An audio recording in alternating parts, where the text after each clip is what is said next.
Welcome, Fyra. How are you doing? I'm great. How are you? Excellent. Fyra is going to be one of 56 authors at the Festival of Books and Creativity at the end of June in Novi, Michigan. Yeah, I'm very excited about it. It's going to be a great time. Oh, I We're hope going so. to have so much fun.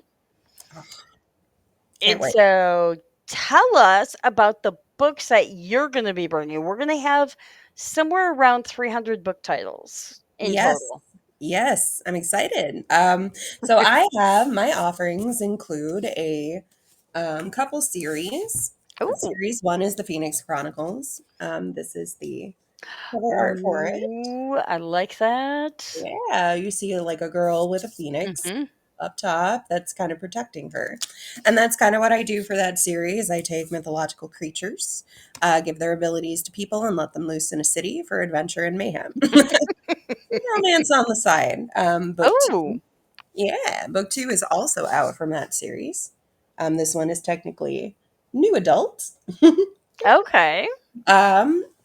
More First one's a little bit more of a mystery. Second one is a little bit more adventure and action. Okay. The same characters, just continuing the story. So those two are available, and I may have book three out actually called Flax and Waltz. Um, Ooh. it's in development right now. I'm Okay. hoping to have it out and published by the Festival of Creativity. Ooh. Unfortunately, this winter has been a challenge for me. I had my first fractured arm. I had a Oh, broken back no. that has, been the parts have been delayed just because of what's going on in the world right now. Mhm. But I'm really hoping to get that third book from that series out. So you may have a full trilogy that you are Ooh. to buy. In addition to that, I have a dystopian young adult called Ooh. Red. Project Red. Yes. 150 years in the future. It's the same universe. So the rules are similar, but society has fallen, and the descendants of the Phoenix Chronicles, the Mhm. descendants of this one feature in this one. So So there's crossover. yeah, a couple of Easter eggs between the series. So Ooh. yeah, different ways you can read them, different ways you can experience them. So yeah, I'm working on book two of that. I'm not sure if that'll be out by June though, because I'm focusing on getting that trilogy down. So yeah, those are my books. So you've got young adult, new adult, you've got dystopian in there, you've got science fiction, fantasy, paranormal, a little bit of romance, you said. Oh yeah, yeah. So quite the Broad experience. Yeah. yeah, and crossovers. So you've got Yes. crossover of characters going Mhm. between a single book and so what got you into this entire series and these characters? So unfortunately, I do have a medical condition that results in pretty severe insomnia. um, Oh, when you have insomnia, sometimes what happens is you'll sleep deeply after sleeping. You'll go 3 days without sleep. And oof. then on the fourth day, we crash. But Yeah. when you crash, sometimes you do tend to have fantastical dreams, right? Um, Oh. yeah. And so Project Red actually came from a dream. And Mm, then the Phoenix Chronicles was added to it, even though the Phoenix Chronicles happens first chronologically. okay. And that's kind of where that came from. So, took something that, can be debilitating and created something beautiful with it. And I think that's, something that all of us want to do at least once in our life. So, Take advantage of it. I mean, that Mhm. that is definitely taking things that could just be really devastating Yes, and yes. truly making the best situation out of it. Oh, yeah, and with genetic conditions, they, you're given them. Yeah. So There's nothing you can do about it. So, but you still you try to do the best that you can and move Mhm, forward and live a overall positive existence and leave people with, a little piece of you, but also something mhm. adorable for them to read. So, yeah. Very cool. Have you always been writing, or is Yeah, this I had, new? I would write in my free time, when I was a teen, and my friends Mhm, would read it. And that was a super, super motivating and just fulfilling to me to create something that then people enjoy and light up, just mhm. seeing smiles on people's faces. That just makes my day, so you never have to give me one, but I like it. So yeah, after teaching for a little while, teaching music and being involved in other art forms, I did kind of come back to writing about 5 years Okay. ago, and I've loved it. It's been so fulfilling, so fun. A labor of love for sure, because creating a book is a process, not just Yeah. you know. um, but Mhm, I'm mhm. I'm willing to weather it, and I'm willing to try to get my books out there and hopefully have some great conversations, meet some great people. So, So, you've got book 3 that is mhm. almost done, Almost done. Maybe there. and you've Or hope got a second book. mhm. In the So future series in that the will fu also be coming out soon. Yes. So I may okay. have 5 titles. So, with all of that, where do you see your writing going? Beyond finishing those series, which will be kind of lengthy by the time I'm done, but not everyone has a cliffhanger. So, yeah, after that, I'd like to branch out and kind of continue writing, but uh, possibly uh, experience some other genres, and Mm, grow. And Yeah, just kind of continue to make stories for as long as I can. So this one's quite a project, but I do have some other ones on the side. I'm working on a werewolf shifter romance, but that's ooh. at least a couple years from completion. It's very early. And a romance fantasy, which the difference between fantasy romance and romance fantasy, kind of debatable, but romance is the forefront of that story. Whereas with fantasy romance, usually the fantasy is. Mhm. So, yeah. So, yeah, I've got other projects in addition to this universe, but this one is my primary focus right now. So, So your bio says that you're an avid reader and musician. oh yeah, yeah. My first degree was in music education. I Oh. was a teacher in Arizona public schools for 7 years. I taught kindergarten through 12th grade students, one very, very small district and one very large one. Yeah, and it was so fun. But unfortunately, that condition that I have also can affect your immune system. And Mm. with having 600 kiddos coming in and out of my room each week, because the music teacher sees everyone, and I loved that. Mhm. But the drawback definitely was that my health started to suffer, Ah. unfortunately. Yeah. And there are just some professions where even if, you have the talent or the skill, if you don't have the constitution for it, of Mhm. course, it gets to a point where you have to choose to move on. And I still do private lessons, Oh, and they're okay. very rewarding. Because just like that smile on the face when a reader comes up to you and says, "I loved your book," you Mhm. get that with the kiddos, when they come and they experience music, and it's so fulfilling and inspiring to see that. So, definitely a piece of me that I've kept in my life. Uh, Mhm. and in the back of Project Red, there is kind of a little limerick music piece that I wrote just to kind of give some more culture Mhm. that to that dystopian society. So I've tried to incorporate it in some aspects and elements into Mhm. my writing too. So yeah. So what all instruments do you play then? Piano is my main instrument. I was in choir for a really long time as an alto. Okay. I was singing mostly harmony. So I have a firm grounding in reading music from both of those. I'm learning guitar right now with my Oh. students. I try to stay, a couple levels ahead. So that's like super fun. Oh, guitar is so much fun. Um, but I can also do like beginning band, beginning orchestra, those kinds of things too. I played French horn for 7 Oh. years in high school too, so I am also a brass player. Mm. Got quite the variety there. Yeah, oh, I loved music. I was in choirs from, like, 3rd grade up, so definitely an artistic person, a creative person for sure. Mhm. Just didn't get the visual drawing, gene component.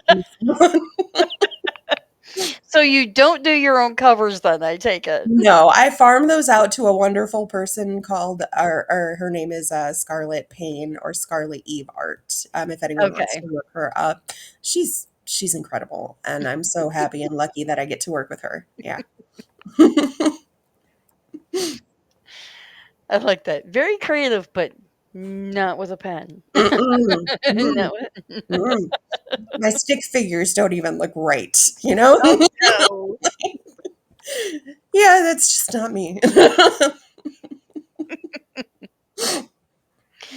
So you teach music. Mhm. Yep. What other kind of do you have another 9 to 5 type job that you work or I did just finish my second bachelor's degree. I actually took the last final yesterday, so I'm very close to graduating. Yay! I'll have a bachelor's in psychology, which will open up a various plethora of possible jobs Mhm. for a traditional 9 to 5 that I'll be pursuing. But I may not be pursuing them until September, just because I wanted to take advantage of the festival season coming up. So yeah, I'll be heavily And the warm situated weather? in September. Yeah. Mhm. Yeah. Yeah, would love the job, can't start till September. Mhm. Mhm. Yeah, unfortunately, but I'm still working, just not working the traditional career 9 to 5 right now. So, yeah. Do you see your writing ever being that career that is your sole income? I think every author would love to get there. But Mhm. I think that it is a hard process that a lot of us underestimate when we come into the discipline.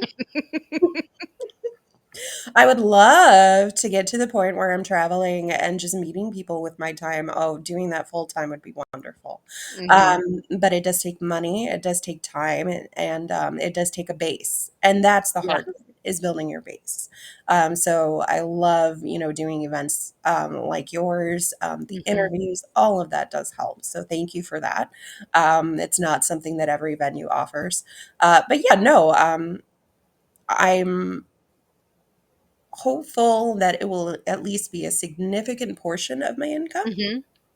But I think that's a kind of a 5 year thing, and I'm in year 2 or to year 3 of Okay. that development, So I'm not there yet. Definitely will not stop writing because it is so just wonderful overall for me. But yeah, you got to pay the bills too. Yeah. So here's hoping it all works out. Okay, so when you write, Hmm. are you a plotter or are you a Right. pantser? There have been times where I have done both, so my process isn't the same every time, it evolves. Okay. I think that's safe to say. I think a lot of people feel that way as an author. What you do for the first book isn't necessarily what you do for your 10th. Um, I tend to plot outlines, I tend to plot the overview. Okay. Um, but when I sit down to write, of course, sometimes you always have that one little pesky side character that wants more attention. or, you I know, am not a side character. no, I have main character energy, even though I only have one line. It's me. But no, yeah.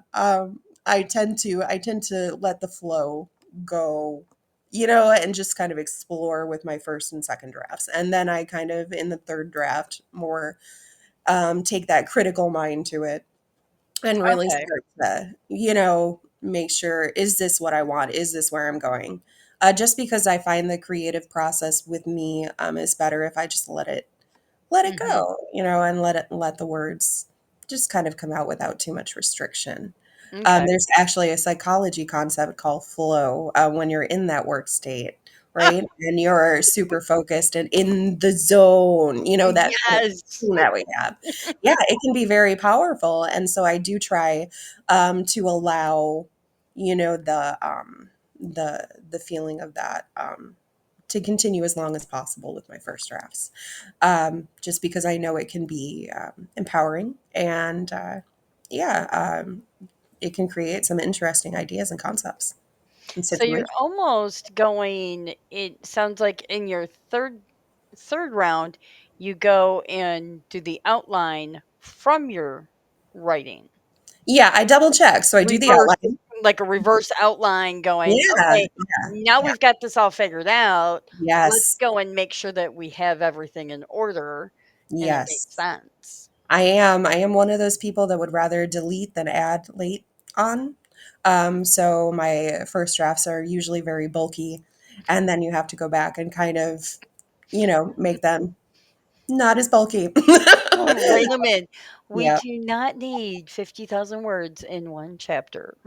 No, that's too many.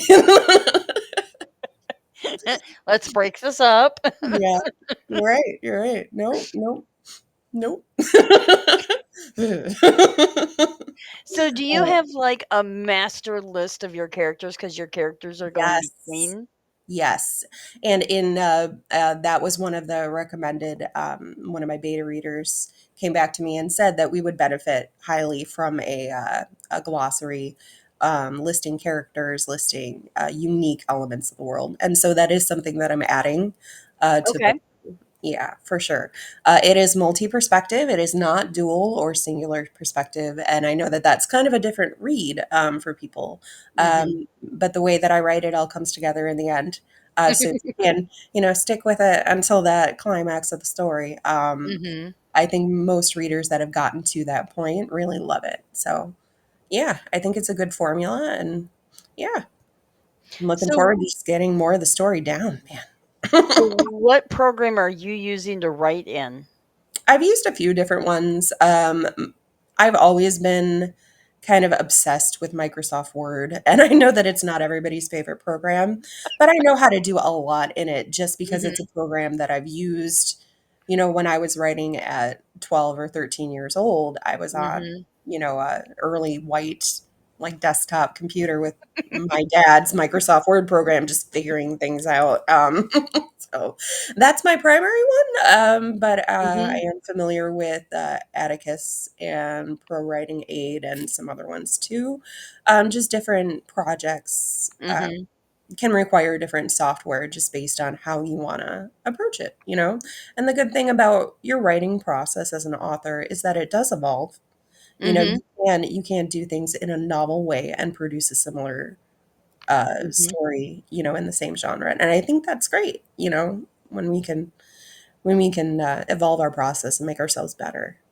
That drive, to always get to perfection, but we're always just a little bit short. I think we've all felt that as Well, and creatives. I think no matter whether you're talking self-published, small press, Oh yeah, traditional, it oh yeah. doesn't matter. Those editorial mistakes happen. Unfortunately, Typos yes. happen. Hmm. Wrong word will happen Oh yeah. because no software out there is going to catch that you use the wrong word. Yeah. Yeah. It's only looking for the typos. You need So, that human element yeah. for sure. So who are you have you used the same editor for all your books, or do you have I different have. editors? Okay. I have one primary editor. She has a master's in editing, I believe, from University of Michigan in Flint, Oh. and she's just incredible. She's also a cousin, so, you know, family member, but qualified family member. Yeah, and she's been really great. She's done developmental editing. She's done like a second glance at it for me, Mhm. and she's building her portfolio. So if anybody does need an editor, they're happy to speak to me, and I can Mhm. give them her contact information. So, yeah, really, really happy with the work that she's done and how she's helped me just in general, Mhm. understand the discipline. So, yeah. That is awesome, and that's, and that's part of what this whole community is about, is sharing the information like that, knowing You that, have to have a oh, network. she Oh, really yeah. liked her editor, and her Mhm. editor is available for work from other Yes. people. Yes. Because even if you've got the best editor, if they don't have the time on their calendar, To they work just with don't have you. the time. Yeah. True. Yeah. Yeah. Yeah. And there's so many different kinds of deadlines, and everybody's Mhm. at a different spot. It can just be a challenge sometimes for some people to find the people that they need, when they need them. Yeah. So, yeah. Well, and the one thing that I found that you really have to look at for an editor is, do they work for you? You. Oh, gosh. Yes. Personalities will conflict. When they give Uh, you your work back, mhm. do you fully understand what those corrections mean? Yes. Yes. And if you don't, are they open to you going back to them going, "I don't understand what you're talking about." Yes. How much communication is acceptable? Yeah. What are their boundaries as a professional? Yeah, all of Mhm. those things can come into play too. Yeah. Mhm. Well, awesome. I am looking forward to seeing you in person Yes. and seeing your books in person, because 'cause I've seen them online. Yeah. Thank you for checking them out. I appreciate that. I love it. And we've got some contests coming up that your books might make their appearance into. Yeah, I'll check out the September young adult category and upload a couple of them so people can vote on either Crimson Aria or Project Red if they wish. Awesome. Well, this has been, like, super, super fun. Oh, it has. So, Thank you so much. I will see you in June. Thank you for taking time out of your day, Yeah, you too. Thank you for doing this because it's a lot for you. I get it. Yeah, thank you. but it's fun. Yes. So, Oh, yeah. I will see you in June. All right. Have a good one.